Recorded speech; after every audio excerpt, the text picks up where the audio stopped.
Episode की शुरुआत होती है और हम देखते हैं कि कॉन्ग, फांग, जिया और जुआन सारे लोग सुन के पास में आते हैं उससे मिलने के लिए उसके रेस्टोरेंट में। सुन इन सारे लोगों को यहाँ पर देखकर बहुत खुश होता है। अब ये सारे लोग बाहर जाकर बात करने का सोचते हैं, पर वहाँ पर भी रेस्टोरेंट को भी तो संभालना था, इसलिए वो लोग जुआन से कहते हैं कि तुम यहाँ पर रुक के सारी चीज़ों को संभालो, हम लोग आ रहे हैं। और बाकी के चारों लोग जाकर बाहर में बातें करने लग जाते हैं। वो लोग खूब सारी बातें करते हैं अपने बारे में, अपने जब करियर की शुरुआत के स्टार्टिंग पॉइंट के बारे में और भी बहुत सारी चीज़ों के बारे में। और इसी में हमें पता चलता है कि शायद सुन और फिर शू एक दूसरे को पसंद किया करते थे। उन दोनों के बीच कुछ तो था और इसी वजह से शायद उस समय शू सुन का नाम सुनते वक्त वहाँ से उठकर चली गई थी। अभी हमें इसके बारे में ज़्यादा नहीं बताते और ये लोग बस अपनी प्यारी प्यारी मेमोरीज़ को याद करते हैं। उसके बाद सारे लोग वापस घर आ जाते हैं। उसके बाद हम देखते हैं कि अगले दिन फांग जाने वाला था, जिससे कि वहाँ पर कॉन्ग पूछने के लिए आता है कि क्या वो उसे छोड़ सकता है, पर यहाँ पर फांग मना करता है, कहता है कि तुम अभी टीम पर ध्यान दो, बस मुझे जाना ही तो है, मैं कल ही फ़्लाइट ले लूँगा और यहाँ से निकल जाऊँगा। कॉन्ग वहाँ उससे कुछ बातें करता है, जहाँ कि फांग उसे कहता है कि वो उसे कैप्टन की तरह देखना चाहता है और चाहता है कि कॉन्ग जब कैप्टन रहे तो वो अपनी टीम के लिए चाइना के लिए चैम्पियनशिप में जाए और वहाँ ट्रॉफ़ी भी जीत कर लाए। कॉन्ग उसे कहता है कि वो अपनी तरफ से पूरी कोशिश करेगा। उसके बाद फिर फांग वहाँ से चला जाता है और बाकी के सारे लोग को हम देखते हैं कि वो सारे लोग प्रैक्टिस कर रहे होते हैं। तभी वहाँ पर मैनेजर आता है, जो कहता है कि उन्हें एक शो में अटेंड करना पड़ेगा और ख़ास करके कैप्टन को। तो वहाँ पर वो मेनली कॉन्ग से कह रहा होता है अटेंड करने को, पर कॉन्ग मना करता है। वो कहता है कि हमें प्रैक्टिस करना है, इसलिए आप जाओ, हम लोग नहीं अटेंड करने वाले। वहाँ पर मैनेजर को बहुत गुस्सा आता है और वो फिर सीधे डायरेक्टर के ऑफिस में जाकर उन्हें बताने लग जाता है कि कॉन्ग किस तरह से कुछ भी करने को मना कर रहा है। ना ही वो कोई ऐड लेता है, ना ही किसी शो में पार्टिसिपेट करता है। ऐसे कैसे चलेगा, हमें स्पॉन्सर भी तो चाहिए। तभी वहाँ पर कॉन्ग आ जाता है और वो जानबूझकर वहाँ पर मैनेजर को कहता है कि आपको अच्छे से बताना चाहिए था ना, मैं तो सारी चीज़ों में पार्टिसिपेट करूँगा, आखिर हमारी टीम के लिए ही तो है। और वहाँ पर डायरेक्टर के सामने वो उसी का मजाक बनवा देता है और शो में पार्टिसिपेट करने के लिए भी हाँ कर देता है। दूसरी तरफ हम क्यूइंग को देखते हैं, जो कि घर में बहुत ज़्यादा परेशान होती है क्योंकि उसे बहुत सारे बिल अभी पे करने थे और उसे तो पैसे भी बहुत टाइम से नहीं मिल रहे होते, इसलिए उसे समझ नहीं आ रहा होता कि इतने इतने पैसों को वो जल्दी से जल्दी कैसे पे करेगी। तभी उसे कॉल आता है, जहाँ पर उसे एक शो में होस्ट के लिए बुलाया गया हुआ होता है। वहाँ पर वो बहुत ही ज़्यादा खुश होती है। फिर वो उनसे पूछती है कि क्या इसके लिए उसे पैसे भी मिलेंगे, तो उस शो में वो आने के इसे पैसे भी देने वाले होते हैं, इसलिए क्यूइंग बहुत ही ज़्यादा खुश होती है और वहाँ पर पहुँच जाती है। हम देखते हैं कि शो में 4 लोगों को बुलाया गया होता है, 2 ई स्पोर्ट के प्लेयर्स को और 2 होस्ट को, और ये चारों कोई और नहीं बल्कि कॉन्ग, क्यू, जाओजिन और पाई ही होते हैं। यहाँ पर जाओजिन और पाई को एक टीम में डाला जाता है और वहीं पर क्यूइंग और कॉन्ग को दूसरे टीम में, क्योंकि वो लोग पहले भी एक साथ मैच कर चुके थे। यहाँ पर जब वो चारों एक दूसरे को देखते हैं तो वहाँ पाई तो कुछ भी इंटरेस्ट नहीं ले रहा होता है, पर जाओजिन बार बार उसके आगे पीछे घूम रही होती है, उसकी हेल्प कर रही होती है, उसके लिए पानी का बॉटल ला कर दे रही होती है, पर वहाँ पर पाई बिल्कुल भी उस पर ध्यान नहीं दे रहा होता है। दूसरी तरफ वहाँ पर जब क्यूइंग बैठी हुई होती है तभी कॉन्ग आता है और कॉन्ग तो उसे देखकर ही गुस्सा हो जाता है। उसे बहुत ज़्यादा गुस्सा आ रहा होता है। वो फिर से उसे कहने लगता है कि तुमने जानबूझ के ऐसा कुछ किया ना, तुमने ये सब कुछ प्लान करा होगा ताकि यहाँ पर मैं तुम्हारे साथ में खेलने के लिए आ सकूँ। यहाँ पर क्यूइंग उसे साफ मना करती, कहती है कि मैं कैसे ऐसा कुछ प्लान कर सकती हूँ, खुद ही सोचो ना, ये लोग बहुत ही ज़्यादा फेमस शो में हम लोगों को बुला कर लाए, मैं तो इतनी फेमस भी नहीं हूँ, ना ही मेरे पास इतने पैसे हैं, मैं कैसे ये सब कुछ कर पाऊँगी, मैं तो स्पॉन्सर नहीं कर सकती ना तुम्हारी टीम को। यहाँ पर फिर से उन दोनों की बहस होती है, जहाँ की जाओजिन आकर उसे चिढ़ा रही होती है कि तुम्हारा पार्टनर तो बिल्कुल ध्यान ही नहीं दे रहा तुम पर तभी वहाँ से पाई भी उठकर चला जाता है। तो क्यूइंग कहती है कि पहले अपने पार्टनर को तो संभाल लो, फिर मुझसे बात करना। और वहाँ पर जाओजिन फिर उसके पीछे पीछे दौड़ के जाती है। अब हम देखते हैं कि फर्स्ट राउंड शुरू होता है, जहाँ की ये लोगों को गेम खेला जाता है। तो फर्स्ट राउंड में एक हाइट पे दोनों फीमेल्स को, यानी कि जाओजिन और क्यूइंग को खड़ा कर दिया जाता है और वहीं उनके मेल पार्टनर्स नीचे खड़े होंगे। वहाँ जो एमसी रहेगा वो उन लोगों से पूछेगा कुछ क्वेश्चंस और अगर उन्होंने सही जवाब दिया तो फीमेल वहीं पर खड़ी रहेंगी, उन्हें कुछ भी परेशानी या प्रॉब्लम नहीं होगा। पर अगर उन्होंने गलत जवाब दिया तो उनको उस हाइट से नीचे गिरा दिया जाएगा। नीचे पूरा बलून्स रहता है उनके बीच में, चोट तो बिल्कुल भी नहीं लगेगा, पर फिर भी उन्हें बार बार उतने हाइट से नीचे फेंका जाएगा। और वहाँ पर पाई तो हर एक सवाल का सही सही जवाब दे रहा होता है और इससे जाओजिन बहुत खुश होती है। पर जब कॉन्ग से सवाल पूछा जाता है तो उसे जब सवाल का जवाब पता होता है फिर भी वो गलत गलत दे रहा होता है और जानबूझ के क्यों इनको बार बार ऊपर से नीचे गिरता देखकर उसे बहुत मज़ा आ रहा होता है, वो उसे बदला ले रहा होता है। क्यूइंग तो बहुत गुस्सा हो गई थी उस पर और सारे लोग वहाँ पर इंजॉय कर रहे होते हैं, यहाँ तक कि पाई को भी हंसी आ रहा होता है ये सब कुछ देख के। उसके बाद सेकेंड राउंड होता है, जहाँ की इन लोगों को गेम खेलना था। फर्स्ट राउंड में तो पाई और जाओजिन ही जीत गए थे और सेकेंड राउंड में अभी वहाँ पर पाई जब कहता है कि तुम लोग फिर से हारोगे तो ये सुन के वहाँ पर कॉन्ग को भी गुस्सा आता है, इसलिए वो हेल्प करने के लिए मान जाता है। पहले तो वो बिल्कुल भी ध्यान नहीं दे रहा होता और बेचारी क्यूइंग अकेले ही किसी तरह से खुद को बचाने की कोशिश कर रही थी, पर लास्ट में कॉन्ग उसकी मदद करता है और सेकेंड राउंड वो लोग जीत जाते हैं। वहाँ पर पाई को बिल्कुल भी यकीन नहीं था कि ये जीत पाएंगे, पर वो जीत जाते हैं।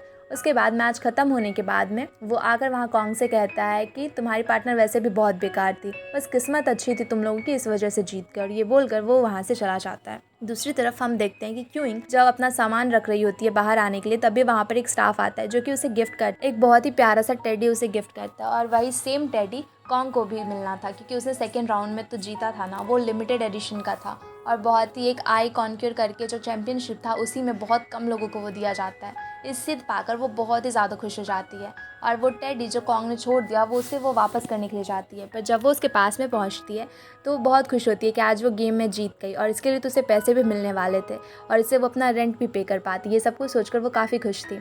और फिर यहाँ आकर वो कॉन्ग से एक हेल्प मांगती है। वो उसे कहती है कि आज तुमने मेरी हेल्प करी ना, इस वजह से मैं जीत गई, इसलिए मैं तुम्हें एक मील पर लेके जाना चाहती हूँ, चलो मैं कहीं पे लेके जाती हूँ बाहर में आज रात के खाने के लिए। और वो हेल्प भी मांगती है। वो कहती है कि कुछ दिन पहले उसने अपने चैनल पे कुछ ऐसे वीडियो बनाए थे स्पोर्ट्स को लेकर, पर उस पर लोगों ने बहुत ही ज़्यादा हार्श कमेंट्स डाले हैं, इसलिए वो जानना चाहती है कि उसने कहाँ कहाँ गलती की। वो चाहती थी कि कॉन्ग उसे समझा सके ताकि वो अपने गलतियों को ठीक कर सके। पर वहाँ पर कॉन्ग सीधे अपनी बाइक से उतरता है और कहता है कि अच्छा ठीक है, मैं तुम्हारे साथ में खाना खाने के लिए चलता हूँ, और उसके बाद क्या, तुम मुझे अपने घर पे बुलाओगी, तुम्हारे रूम में बुलाओगी। और फिर से वो उसे जलील करने लग जाता है। वो कहता है कि मैं तुम जैसे लड़कियों को बहुत ही अच्छे से जानता हूँ, इसलिए तुम बार बार मेरे पीछे पड़ी हुई हो ताकि तुम्हें होस्टिंग करने का एक शॉर्टकट मिल जाए, यहाँ से तुम पॉपुलर हो जाओगी, शक्ल भी अच्छी भगवान ने दे ही दिया है तुम्हें, पर तुम्हें मेहनत नहीं करना है, खुद के दम पे कुछ नहीं करना है, इसलिए तुम बार बार मेरे पीछे आ रही हो। यहाँ पर वो उसे बहुत कुछ सुनाता है और चला जाता है, जिससे कि उसे बहुत ही ज़्यादा बुरा लगता है। वो घर आती है और घर बैठ के भी यही सोच रही होती है कि किस तरह से आज कॉन्ग ने उससे बात करी। वो अपनी मॉम की पिक्चर को देख रही होती है और सैड होती है। वहीं दूसरी तरफ कॉन्ग जब घर पहुंचता है तो देखता है कि जुआन एक वीडियो देख रहा था। वो किसी और का नहीं बल्कि क्यूइंग का ही था। वहाँ पर जुआन बता रहा होता है कि बेचारी को कितने ज़्यादा हार्श कमेंट्स मिल रहे हैं, वो तो बस एक वीडियो बना रही होती है, अभी कुछ गलत है तो लोगों को उसे समझा देना चाहिए ना कि कहाँ क्या गलती है, पर इतना ज़्यादा हार्श कमेंट। वो भी परेशान था। यहाँ पे कॉन्ग को लगता है कि वो झूठ नहीं बोल रही थी, उसे सच में मदद की ज़रूरत थी और वो उसके साथ में ऐसा कोई शॉर्टकट नहीं ढूंढ रही थी। इस बात को जानकर उसे भी बहुत बुरा लगता है कि उसने कितना कुछ गलत उसे कहा, इसलिए वो कमेंट्स में जाता है और कमेंट्स में जहाँ भी लोगों ने कुछ कुछ गलत लिखा था उन सारी जगहों पे वो अच्छे अच्छे कमेंट्स करने लगता है। और एक जगह पर वो उससे मैसेज भी करके ये समझाता है कि जहाँ जहाँ उसने गलती की उसे वो कैसे सुधार सकती है। उस मैसेज को देखकर वो बहुत खुश होती है। उसे ये नहीं पता होता है कि ये मैसेज किसने किया है, पर देखती है कि कोई तो है जो इसके सपोर्ट में कुछ कह रहा है, तो उसे अच्छा लगता है। दूसरी तरफ हम कॉन्ग को देखते हैं जो कि एक डायरी लेता है और उसके मिस्टेक्स को उस डायरी पे एनालाइज करके उसमें किस तरह से वो सुधार कर सकती है वो सब कुछ लिखने लग जाता है। उसके बाद फिर हम मैनेजर को देखते हैं जो कि पाई से मिलने के लिए गया हुआ होता है। वो पाई से कहता है कि तुम हमारे साथ कॉन्ट्रैक्ट को साइन कर लो ना, हम तुम्हें बहुत सारी चीज़ें देंगे, ऐसे तुम्हें भी बहुत फ़ायदा होगा। तुम जिस टीम में अभी खेल रहे हो वहाँ पे मेंबर से तुम्हारी वैसे भी बनती नहीं है, तुम अकेले कब तक खेलते रहोगे, हमारी टीम में अगर आते हो तो हम बहुत सारी चीज़ें तुम्हें प्रोवाइड करेंगे और हम पैसे भी काफ़ी ज़्यादा दे रहे हैं। तो वहाँ पर पाई उससे कहता है कि मैं सब कुछ मान लूँगा, पर बस एक ही शर्त पे कि कैप्टन मैं रहूँगा, और कैप्टन अगर आप कॉन्ग को नहीं बनाओगे तो। यहाँ पर मैनेजर तो यही चाहता ही था, इसलिए वो तुरंत हाँ कर देता है। वो कहता है कि मैं कुछ समय में तुमसे बात करूँगा, तुम टेंशन मत लो। फिर वो जाकर यही सारी चीज़ें डायरेक्टर से कहता है और उनसे कहता है कि वो सारी चीज़ें मान जाए और कॉन्ग को हटा दे, तब पाई उनकी टीम में आ जाएगा। और पाई बहुत ही अच्छा प्लेयर है, अगर वो उनकी टीम में आता है तो उन्हें बहुत ही ज़्यादा प्रॉफिट होने वाला है इन सब से। उधर हम जाओजिन को देखते हैं जो कि यान यान के पास में जाती है। वहाँ पर यान यान तो पहले से घबराई हुई थी क्योंकि ई को भी अभी जॉब से निकाल दिया गया था, और वहाँ पर क्यूइंग की भी अच्छी हालत नहीं दिख रही होती है, इसलिए वो फिर से जाओजिन में जाके चिपकने लग जाती है ताकि जाओजिन उसकी हेल्प करे। जाओजिन कहती है कि वो उसकी हेल्प तो कर देगी, पर उसके लिए उसे एक काम ज़रूर करना पड़ेगा उसके लिए। यहाँ पर वो उसे क्यूइंग के खिलाफ कुछ करने के लिए कहती है। पहले तो यान यान नहीं मानती क्योंकि क्यूइंग उसके साथ बहुत ही ज़्यादा काइंडली बिहेव करती थी, पर फिर भी अपने प्रॉफिट के लिए वो उसे भी बिट्रे करने के लिए मान जाती है। हम देखते हैं कि शाम को क्यूइंग जब अपने घर पर होती है तभी वहाँ पर यान यान आती है। क्यूइंग उसे देखती है तो कहती है इतनी रात को वो क्या कर रही है। वो घबरा जाती है, इसलिए पहले उसे बिठाती है, फिर पूछती है कि सब ठीक है, तो यान यान कहती है कि हाँ सब कुछ ठीक है। तो यान यान से कहती है कि तुम यहीं बैठो, मैं तुम्हारे लिए नूडल्स बना के लाती हूँ। अब वो नूडल्स बनाने के लिए चली जाती है। तभी हम देखते हैं कि यान यान उसके कंप्यूटर में कुछ कर रही होती है और वो छिप के किसी तरह से कुछ करती है। यहाँ पर किसी को भी कुछ भी पता नहीं चलता कि आखिर क्या हुआ। अब यहाँ पर क्यूइंग भी उसे नूडल्स देती है, उसके बाद फिर वो भी सो जाती है। हम अगली सुबह का सीन देखते हैं जहाँ की न्यूज़ में हर एक जगह ये वायरल हो चुका था कि कॉन्ग उसी जेफरी नाम के दूसरे कैप्टन से, स्काई टीम के कैप्टन से झगड़ा कर रहा होता है, और वहाँ पर झगड़े के आगे की क्लिप को दिखाया गया था जहाँ की वो लोग मारपीट कर रहे होते हैं, जबकि असलियत में ऐसा कुछ हुआ भी नहीं था, पर उस क्लिप में ऐसा दिख रहा था कि कॉन्ग उसे पीट रहा है। और अब इस क्लिप के बाहर आते ही वहाँ पर बहुत ही ज़्यादा हंगामा हो चुका था। हर जगह कॉन्ग को बैकलैश मिल रहे होते हैं, लोग उसे बिल्कुल भी पसंद नहीं कर रहे होते और उसे टीम छोड़ने के लिए कह रहे होते हैं। यहाँ पर क्यूइंग को तो कुछ भी पता नहीं होता, वो सोई हुई होती है। बाकी के सारे प्लेयर्स देखते हैं, कॉन्ग देखता है, उसके टीम मेंबर्स देखते हैं, सारे लोग परेशान हो जाते हैं। डायरेक्टर वहाँ पर सारे लोग ही परेशान होते हैं। यही चीज़ ई को भी पता चलती है तो वो भी परेशान हो जाती है। फिर वो क्यूइंग को कॉल करती है। क्यूइंग जब उठाती है तो ये उससे कहती है कि तुमने वो क्लिप वायरल किया क्या? इस पे वो कहती है कि कौन सी क्लिप? तो ई उसे बताती है कि वो क्लिप वायरल हो गई है जिससे कि उसने ही रिकॉर्ड किया था, पर ऐसा फाइट वाला तो कुछ नहीं था ना। लेकिन वीडियो जो वायरल हो रहा है उसमें ऐसा दिखाया जा रहा है कि कॉन्ग उसे मार रहा है, जेफरी को। अब वो क्यूइंग देखती है तो वो भी परेशान हो जाती है और वो कहीं और से नहीं बल्कि उसके ही अकाउंट से पोस्ट किया गया था, इसलिए सारे लोग ही परेशान होते हैं। अब सारे लोगों को ऐसा लग रहा था कि ये क्यूइंग नहीं किया है और हर जगह ऐसे र्यूमर्स होते हैं कि क्यूइंग और कॉन्ग एक दूसरे को डेट कर रहे थे और कॉन्ग ने उसके साथ में ब्रेकअप कर लिया। इस वजह से, गुस्से की वजह से क्यूइंग ने इस क्लिप को वायरल किया है और हर जगह इन दोनों को ही बैकलैश मिल रहा होता है और सबसे ज़्यादा तो कॉन्ग को। अभी सारे लोग मीटिंग करते हैं जहाँ की डायरेक्टर, मैनेजर, कोच और कॉन्ग सारे लोग होते हैं। यहाँ पर मैनेजर कहता है कि इसने उसके साथ में डेट करा और उस ब्रेकअप उसके साथ में कर लिया, इसी वजह से वो परेशान होकर उसने ऐसा किया। हर जगह यही चीज़ है और उसने जेफरी के साथ झगड़ा तक किया, इतना ज़्यादा वो कैसे कर सकता है। और यहाँ पर मैनेजर उन सारे लोगों को कह रहा होता है कि अब कॉन्ग अगर चला ही जाए टीम से तो बेहतर होगा। अब ये न्यूज़ बहुत ज़्यादा वायरल हो चुकी थी, इस वजह से सारे लोग परेशान थे और वो लोग ये भी डिसाइड करते हैं कि वो लोग क्यूइंग पर भी अब केस करेंगे, उसे भी डिफेमेशन के केस में अंदर करवाएंगे। और यहाँ पर किसी को भी समझ नहीं आ रहा था कि क्या होगा, बेचारी की हालत भी ख़राब थी। अब हम थोड़ी देर के बाद देखते हैं कि दरअसल ये सारा कुछ किया धराया बस जाओजिन का अकेला नहीं था, बल्कि इसमें मैनेजर भी उसके साथ में था। ये दोनों ने मिलकर ये प्लान किया था क्योंकि जाओजिन को बिल्कुल भी वहाँ पर क्यूइंग पसंद नहीं थी और दूसरी तरफ मैनेजर को कॉन्ग नहीं पसंद था। तो ये दोनों एक साथ मिलके उन दोनों की बैंड बजाने के लिए वो लोग ये कर रहे होते हैं। और यान यान ने उस दिन इसी वीडियो को क्यूइंग के कंप्यूटर में जाके उसके अकाउंट से पोस्ट करा था, जिससे कि सारे लोग इसे अब गलत समझ रहे होते हैं। वहाँ पर हर जगह यही खबर थी और उनके हेडक्वार्टर के बाहर में पूरा हर एक जगह पे मीडिया वाले लोग ही भर चुके थे, बहुत ज़्यादा भीड़ भी थी वहाँ पे। थोड़ी देर के बाद हम ई को देखते हैं जो कि वहाँ पर जाते हैं और उसे बहुत गुस्सा आ रहा था कि ऐसा कैसे कर सकता है उसके साथ में कॉन्ग। उसे पता था कि उसके फ्रेंड ने कुछ गलत नहीं किया है, पर उसे खुद भी तो समझ नहीं आ रहा था कि अब वो क्या करे। तभी हम देखते हैं कि जुआन वहाँ पर आता है, वो ई को देखता है तो उसे वहाँ से लेकर जाता है और कहता है कि तुम्हारी फ्रेंड ऐसा कैसे कर सकती है। पर यहाँ पर ई भी बहुत गुस्से में होती है, इसलिए वो फिर से जुआन को पीटने लग जाती है और उसे कहती है कि मेरी फ्रेंड ने कुछ भी नहीं किया, जो कुछ भी किया है सब कुछ कॉन्ग ने किया। उसी ने उस दिन शायद झगड़ा भी करा होगा, मुझे क्या पता, हो सकता है ऐसा कोई वीडियो सच में होगा। वो वैसे भी हमेशा उसे बुली करता है तो उसने सच में उस कैप्टन के साथ में भी झगड़ा करा होगा। यहाँ पर जुआन उसे कहता है कि अगर तुम्हें नहीं पता तो मत बोलो, कॉन्ग कभी ऐसा नहीं कर सकता और उसने वैसे भी नहीं किया, वो भी उस समय मौजूद था वहाँ पे। अब ऐसे में ये दोनों एक दूसरे की साइड ले रहे होते हैं, अपने अपने फ्रेंड्स को बचा रहे होते हैं और एक दूसरे से बहुत झगड़ा करते हैं और गुस्से में ही उसे मार मार कर उसकी हालत ख़राब कर देती है और फिर वहाँ से चली जाती है। दूसरी तरफ अब हम ऑफिस का सीन देखते हैं जहाँ की क्यूइंग को उसके बॉस बुलाते हैं। उसके बॉस कहते हैं कि उस पर अभी केस भी होने वाला है डिफेमेशन का और इस वजह से वो उसे अब अपनी कंपनी में भी नहीं रख सकते और वो उसे उसी समय जॉब से भी बाहर कर देते हैं। जब वो अपना सामान लेकर जा रही होती है तो ऑफिस के सारे एम्प्लॉयज़ उसे देख रहे होते हैं और सारे लोग उस पर ऊट पटांग से कमेंट्स कर रहे होते हैं। वहाँ पर उसे बहुत ज़्यादा बुरा लग रहा होता है, इसमें तो उसकी गलती भी नहीं थी, पर वो कुछ भी नहीं बोलती और चुपचाप अपना सामान लेकर वहाँ से निकल जाती है। फिर हम याओ को देखते हैं जो कि अकेले अकेले बैठे बैठे गेम खेल रहा होता है बहुत लेट तक। वहाँ पर कॉन्ग आता है, कॉन्ग उसे कहता है कि वो इतना ज़्यादा भी खुद को परेशान ना करे, थोड़ी देर रेस्ट कर ले। उसे पता है कि जल्दी फाइनल के कॉम्पिटिशन भी होने वाले हैं, पर वो थोड़ी देर आराम कर ले। यहाँ पर याओ कहता है कि वो बिल्कुल ठीक है, इसलिए कॉन्ग उसके लिए परेशान ना हो।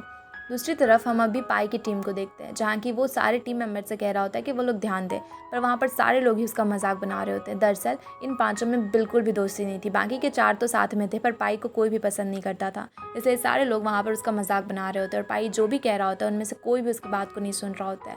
उसके बाद हम फिर से अभी हेडक्वार्टर का सीन देखते हैं जहाँ के भी सारे लोग होते हैं और उनके सबसे बड़े इन्वेस्टर भी वहाँ पर मीटिंग में आए हुए होते हैं। वो बहुत चिल्ला रहे होते हैं कि कॉन्ग ऐसा कैसे कर सकता है, उसकी वजह से अभी टीम को कितना ज़्यादा नुकसान होगा, उनके शेयर्स भी नीचे आ जाएंगे, वो इतना ज़्यादा लापरवाह कैसे हो सकता है, उसने ऐसी गलती करी भी कैसे। वहाँ पर कॉन्ग उनसे कहता है कि उसने कुछ भी गलत नहीं किया और उसने जेफरी से बिल्कुल भी झगड़ा नहीं किया है, ये एडिटेड है, ये फेक है। पर वहाँ पर वो इन्वेस्टर बिल्कुल भी नहीं मान रहे थे, तो वो कहता है कि ठीक है फिर मैं प्रूव करके दिखाऊंगा। सारे लोग जब पूछते हैं कि वो कैसे प्रूव करेगा तो वो कहता है कि वो खुद जेफरी से जाकर मिलेगा। जेफरी को तो पता ही है ना कि उन दोनों के बीच में झगड़ा नहीं हुआ। तो वहाँ पर मैनेजर कहता है कि तुम्हें लगता है जेफरी कभी भी तुम्हारे साइड से कुछ भी बोलेगा? तो कौन कहता है कि वो देख लेगा। अब ये बात सुन के मैनेजर भी घबरा जाता है। वो अपने केबिन में आता है और अपने असिस्टेंट से कह रहा होता है कि चाहे कुछ भी हो जाए कॉन्ग और जेफरी एक दूसरे से मिलने नहीं चाहिए, क्योंकि अगर जेफरी ने सच बता दिया तो कॉन्ग भी बच जाएगा और उसका पूरा इतना ज़्यादा जो उसने प्लान बनाया सब कुछ चौपट हो जाएगा। इसलिए वो लोग डिसाइड करते हैं कि कुछ भी करके जेफरी और कॉन्ग को एक दूसरे से मिलने नहीं देंगे। उसके बाद फिर हम क्यूलिंग और ई को एक साथ एक रेस्टोरेंट में बैठे हुए देखते हैं, जहाँ की क्यूइंग काफ़ी ज़्यादा परेशान होती है। ई उसका सपोर्ट करती है वहाँ पर, वो उसे कंफर्ट करती है, कहती है कि वो हमेशा उसके साथ में और सब कुछ ठीक हो जाएगा। तभी वहाँ पर क्यूइंग को एक कॉल आता है और वो किसी और का नहीं बल्कि उसके ब्रदर का होता है। वो उसका स्टेप ब्रदर होता है और यहाँ पर वो उसे बिल्कुल भी पसंद नहीं करती थी। बचपन में जब ये काफ़ी छोटी थी तो उस समय इसके मॉम और डैड शायद अलग हो गए थे और उसी के बाद फिर उसकी मॉम का डेथ भी हो गया था और इसलिए वो अपने फादर को कभी भी इस चीज़ के लिए माफ़ नहीं कर पाई। वहाँ पर उसके फादर ने तो दूसरी शादी कर ली और उनसे उनका बेटा भी था, लेकिन उनका वही बेटा था, यानी कि क्यूइंग का स्टेप ब्रदर, जिसको कि वो बिल्कुल भी पसंद नहीं करती थी। पर लिंग यहाँ पर अपनी बहन से बहुत प्यार करता था, वो इनको बहुत पसंद करता था और बिल्कुल भी उसे अपनी स्टेप सिस्टर नहीं मानता था। पर वहाँ पर दूसरी तरफ क्यूइंग कभी भी उसे अपना भाई ही नहीं मानती थी, क्योंकि उसे हमेशा लगता था कि उसकी मॉम उसके फादर की वजह से ही चली गई उसे छोड़कर, और वो अपने फादर को भी इस चीज़ के लिए कभी भी माफ़ नहीं कर पाई। वहाँ पर हम देखते हैं कि ई और क्यूइंग वहाँ पर लॉयर से मिलने के लिए आए थे। वो लोग लॉयर से बात करते हैं तो लॉयर उनसे कहता है कि अगर वो सारे लोग सेटल कर लें तब तो कोई परेशानी नहीं होगी, नहीं तो उसके लिए उसे बहुत ज़्यादा पैसे देने पड़ेंगे और अभी इतने आराम से तो ये केस ख़त्म नहीं होने वाला है, इसमें क्योंकि बहुत ही ज़्यादा बुरी तरीके से फंसने वाली है। इसलिए वो बहुत परेशान होती है। फिर जब वो घर आती है तो देखती है कि उसके घर के बाहर में उसका भाई खड़ा हुआ होता है। लिंग उसे देखकर बहुत खुश हो जाता है और फिर वो उसके पास आता है। वो उसे कहता है कि दी, मुझे पता चला आप बहुत परेशानी में हो, मैं आपकी हेल्प कर सकता हूँ। वो उससे बात करने की कोशिश भी करता है, पर वहाँ पर क्यूइंग तो बिल्कुल ही उसे वहाँ से जाने के लिए कह देती है। और उसका भाई इस तरह से अपनी बहन को नहीं देख सकता था, वो उसकी बहुत ज़्यादा केयर करता था। इसलिए वो कहता है कि दी, मैं आपकी हेल्प करना चाहता हूँ, प्लीज़ मुझे मदद तो करने दो। पर वो बिल्कुल भी उसकी बात नहीं सुनती और गेट भी बंद कर देती है और कहती है कि दोबारा यहाँ पर कभी भी मत आना। पर उसका भाई इस तरह से अपनी बहन को छोड़ना नहीं चाहता था। वो घर जाता है और वहाँ भी बार बार इसी के बारे में सोच रहा होता है। फिर वो अपने फादर को भी बताता है। उसके फादर जब उसे देखते हैं इस तरह से बैठे तो वो पूछते हैं, तब वो उन्हें सब कुछ सही सही बताता है। वो कहता है कि अभी उसकी बहन कितनी ज़्यादा परेशानी में है और उसे बहुत सारी चीज़ें करनी है। उस पर अभी एक केस चल रहा है और घर के भी उसने पूरे पैसे नहीं दिए थे, तो उसे हर मंथ उस घर के लिए भी पैसे देने पड़ जाते हैं। और अभी एक दूसरा ही परेशानी हो रखा है, उसने अपना जॉब भी छोड़ दिया, मतलब कि उसे जॉब से निकाल दिया गया। यहाँ पर वो अपने डैड से कहता है कि उन्हें जाकर उसकी सिस्टर की हेल्प करनी चाहिए। डैड कहते हैं कि उसे तो पता है ना, उसकी सिस्टर कभी भी उनसे हेल्प नहीं लेगी, पर फिर भी वहाँ पर लिंग उन्हें फोर्स करता है। वो उन्हें कहता है कि प्लीज़ डैड, आप जाकर कम से कम बात तो करो दीदी से, शायद वो मान जाए। और यहाँ पर फिर वो अपने डैड को लेकर जाता है। जब वहाँ पर क्यों दरवाज़ा खोलती है तो अपने डैड को देखती है। वो उन्हें अंदर भी नहीं बुलाती और ना ही उनसे बात करना चाहती थी, पर उसके डैड वहाँ पर कहते हैं कि तुम अपने डैड को अंदर भी नहीं बुलाओगी। क्यों कहती है कि आ जाइए अंदर। फिर उनसे पूछती है कि आप यहाँ पर कर क्या रहे हो, प्लीज़ आप यहाँ से चले जाओ, जो भी बोलना है बोल दो, फिर चले जाओ। उसके डैड वहाँ पर देखते हैं कि वहाँ पर हर जगह उसकी मॉम और उसकी तस्वीर होती है। उसके डैड की कहीं पे एक पिक्चर तक उसने नहीं रखी थी। वो जानते थे कि वो उन्हें पसंद नहीं करती, पर फिर भी अपनी बेटी को इस तरह से वो छोड़ना नहीं चाहते थे। वहाँ पर वो कहते हैं कि तुम मेरे साथ आ जाओ, हमारा घर, सबका घर, सब एक साथ रहेंगे ना, क्या ज़रूरत है इस तरीके से दूसरी जगह पर रहने की। और तो और वो इस केस को सेटल करने के लिए भी जितने भी पैसे लगेंगे वो ऑफ़र करने के लिए भी तैयार थे। वो कहते हैं कि वो कुछ भी करेंगे पर अपने बच्चे को बचा लेंगे, इसलिए उसे टेंशन लेने की ज़रूरत नहीं है। पर यहाँ पर क्यूइंग बहुत ही ज़्यादा गुस्से में होती है। वो कहती है कि मुझे बिल्कुल भी आपकी भीख नहीं चाहिए, इसलिए प्लीज़ आप यहाँ से चले जाओ। मैं जब घर से निकली थी उसी समय आपसे सारे रिश्ते ख़त्म करके मैं यहाँ पर आई थी और अपने दम पर मैं आज तक जी रही हूँ और आगे भी जी लूँगी, इसलिए प्लीज़ आप यहाँ से चले जाओ। उसके डैड वहाँ पर उसे बहुत समझाने की कोशिश करते हैं, वो उसकी हेल्प भी करने की कोशिश करते हैं, पर क्यों उनकी एक भी नहीं सुनती और उन्हें वहाँ से निकाल देती है। जब उसके डैड बाहर आते हैं तो वो टेंशन में होते हैं। जब वहाँ पर लिंग उन्हें देखता है तो वो कहता है कि डैड आप टेंशन मत लो, दीदी कुछ समय में मान जाएंगी और अगर वैसी कुछ भी परेशानी हुई तो मैं और आप दोनों हैं, दोनों दीदी को संभाल लेंगे। उसके डैड भी उसे देखकर खुश होते हैं कि उनका बच्चा अपनी बहन के लिए इतना परवाह करता है। फिर वो लोग वहाँ से चले जाते हैं। दूसरी तरफ हम जुआन को देखते हैं, जहाँ के सारे प्लेयर्स अभी एक्सरसाइज कर रहे होते हैं। तभी वहाँ पर उसे ई का मैसेज आता है। ई उससे मिलने के लिए बुलाती है, तो जुआन काफ़ी अच्छे से तैयार होकर बन ठन के उससे मिलने के लिए जाता है। पर वहाँ रेस्टोरेंट में तो वो बस क्यों की बातें कर रही होती है। वो उसे कहती है कि तुम केस का कुछ करो ना, उस पर केस हो गया, उसके पास अभी पैसे भी नहीं है, वो सब कुछ कैसे सेटल करेगी, कैसे मैनेज कर पाएगी। वहाँ जुआन कहता है कि वो इसमें कुछ नहीं कर सकता, गलती तो आखिरकार क्यूइंग की ही है ना, उसके वाले अकाउंट से कैसे ये पोस्ट हो सकता है, सब कुछ तो उसने ही किया है। तभी वहाँ पर ई को एक कॉल आता है। वो किसी और का नहीं बल्कि क्यूइंग का होता है। वो उठाती है तो पता चलता है क्यूइंग उसे कहती है कि वो अपना घर बेच रही है। जिसके लिए वो इतने सालों से पैसे दे रही थी, और अभी कुछ महीनों में वो घर उसका होने वाला था।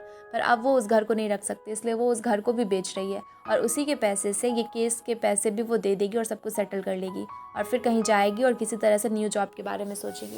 ये सब कुछ जानकर ई को बहुत बुरा लगता है, बहुत ही ज़्यादा बुरा, क्योंकि उसे पता था कि वो घर क्यूइंग के लिए कितना ज़्यादा इंपॉर्टेंट है, और अभी सब कुछ इस तरीके से ख़त्म हो जाएगा जब वो उस घर को खरीदने के इतने क्लोज पहुंच चुकी है।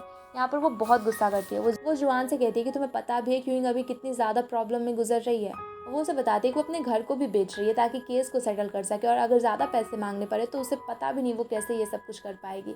उसके पास ना जॉब है ना कुछ है, वो कैसे मैनेज करेगी, और गुस्से में वहाँ पर वो जुआन से कहकर चली जाती है। अब जुआन ये सारी बातें कॉन्ग को बताता है, तो वो दोनों सुन के पास में जाते हैं, और ये तीनों लोग वहाँ पर बातें कर रहे होते हैं। यहाँ पर ये तीनों ही समझ चुके थे कि कुछ भी हो जाए, ये सब कुछ अकेले, ये सारी चीज़ें, इतना सब कुछ हंगामा अकेले तो वो लोग नहीं कर सकते ना।